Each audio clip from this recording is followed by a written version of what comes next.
10 November 1659 ला अफजल खानाचा वध झाला आणि 10 नोव्हेंबर ते 28 नोव्हेंबर या 18 दिवसात महाराज कुठे होते, महाराज काय करत होते, हे जर आपल्याला कळलं ना तर खरे राजे काय होते हे आपल्याला उलगडेल.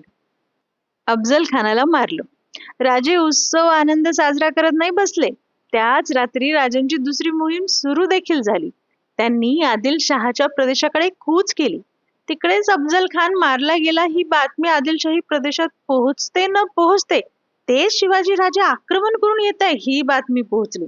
वाटेत लागणारे खटाव, रामपुरी, कलेडोन, वाळवे, आष्टी असे कित्येक प्रदेश जिंकत जिंकत राजे 25 नोव्हेंबरला म्हणजे अफजल खानाच्या वधानंतर अवघ्या 15 दिवसात गडाला पोहोचले आणि केवळ 3 दिवसात म्हणजे 28 नोव्हेंबरला आदिलशहाच्या नाकावर टिचून पन्हाळगड स्वराज्यात दाखल केला.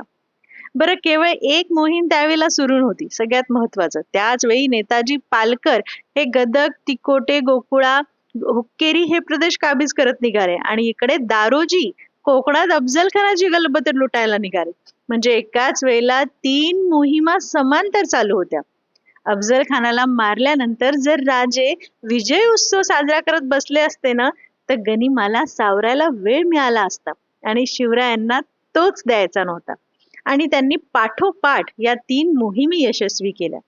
यात शिवाजी महाराजांची कार्य तत्परता दिसून येते.